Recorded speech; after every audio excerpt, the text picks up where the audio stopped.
Good morning sa ating lahat. Black Saturday po ngayon. Kumusta na po kayo? So tayo po ay magtatalakay patungkol po sa tunay na relasyon ng Panginoon. Ano po bang tunay na relasyon? Number one po yung ating panalangin. So the prayer that God answers. So anong klase pong panalangin po ba ang tinatanggap ng Panginoon at sinasagot? So yun po ang ating pag-usapan sa umagang ito, ano po, sapagkat napapanahon na malaman natin ang mga katotohanan. Today I will let you know how to pray that can be answered. So napakaganda po ang ating tatapikin ngayong umaga, sapagkat ito po ay patungkol po sa ating panalangin. So ang sabi niyo po dito, kung anong klaseng panalangin yung tinatanggap ng Panginoon. Sabi po sa Psalms 141 verse 2 ay ganito po: ang aking dalangin sana'y tanggapin mo, masarap na samyo, handog ng insinso, itong pagtaas ng kamay ko. So ayan po. So ibig sabihin, yung ating panalangin daw po ay dapat maging mabangong sambyong insinso. So ang handog natin, una po yung ating salita ay maging mabangong handog na insinso. So kaya kung sino po ba ang nakakaalam po ng incense, hindi po ba napakabango niya? Kapag sinunog niya po, ay yung usok niya po ay napakabango. So ganun po inaling tulad ang ating panalangin. Kung ganun ang ating panalangin, tiyak po na ito po ay tinutupad ng Diyos. So paano po natin masasagawa ang mabangong panalangin? Una po, dapat meron po tayong salita na nagmumula sa Diyos. Kasi sabi nga po sa John chapter 1 verse 1 to 4 ay ng pasimula ay ang Diyos at ang Diyos ay ang salita. So kaya po dapat meron po tayong salita at meron po tayong magandang hangarin sa ating panalangin na iluloob ng Diyos, yung kalooban niya. So yung dapat po yung ating panalangin.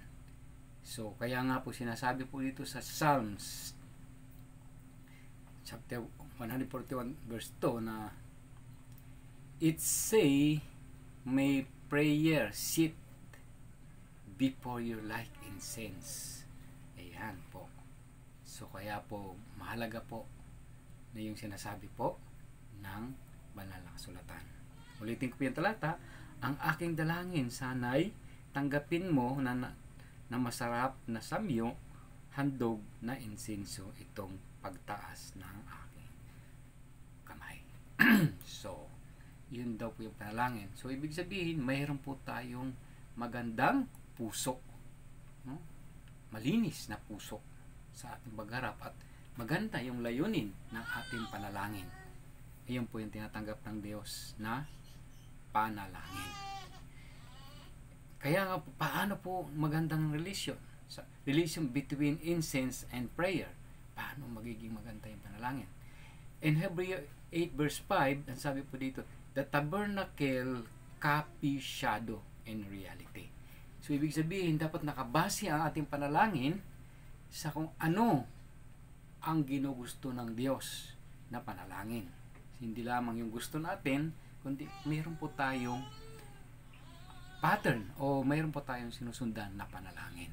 Copy shadow. Ibig sabihin, ng first coming at sa ating panahon ay dapat pareho yung ating mga panalangin.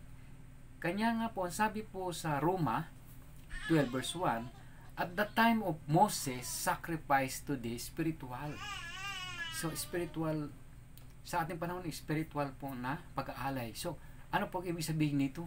Yung una po sa ating panalangin ay ihahandog natin ang ating sarili bilang sariling buhay. Ayan po, ang sabi sa Romans 12 verse 1. Handog natin ang ating sarili bilang buhay na handog. Ano pong ibig sabihin nun? Malinis ang ating puso sa pagharap natin sa ating Diyos. No po. Yun ang tunay po na paghahandog na ginugusto ng Diyos at sasagutin niya po ng panalangin. At ang sabi nga po sa Acts 9 verse 12, ayan, basa. Acts, ang ating sarili ay katulad po ng censer. Ano po yung censer? Ito po yung nilalagyan po ng incense. Nakita niyo po ba sa simbahan yung ginaganon-ganon sa pare na may hawakan na nakaganon, tapos may laman po na insenso na umuusok. So yung sarili po natin, mismo po yung ating sarili ay tinatawag na censer. So ano po ang ibig sabihin? Tayo po yung lalagyan ng insenso. At yung insenso, yun po yung salita na may kabanalan. Ayan po. Sa makatuwid, it is a person heart. So pumapatungkol sa ating puso. Ano po? At tayo po yung vessel na lagayan ng insenso. Censer. So siyempre po yung insenso ay mayroon po siyang apoy. Hindi po siya uusok kapag walang apoy. Tama po, fire. Sabi nga po sa Jeremiah 5:14, ano po yung apoy? Kung saan po pumapatungkol is the word of God. Word. Mayroon po tayong salita na nagmumula sa Diyos. Ayun po yung sinasabi. Fire. So, then, in Revelation 5 verse 8, incense is a prayer.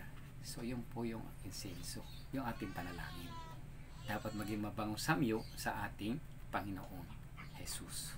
What is the smoke? The prayer and goes up. Ayun. Ibig sabihin yung ating panalangin ay maririnig na Diyos tataas before God at mabangong samyo sa kanyang panalangin. Ibig sabihin maganda sa kanyang pandinig. Mayroon tayong malinis na puso at siyan po yung tinutugon ng ating Panginoon. Ano po? So nawa po sa ating pag-aaral na ito ay patuloy nga po natin mauunawaan ang kahalagahan ng panalangin. Pangatlo po, the prayer that can be answered. Ano nga po ba yun yung sinasagot na panalangin? Ang sabi sa John chapter 15 verse 7, word. Prayer comes true will be given. So ayun po yun. Kasi kapag ang salita ay nakarating sa Panginoon, ito po ay nagiging mabango samyo yung maganda pong pananalita.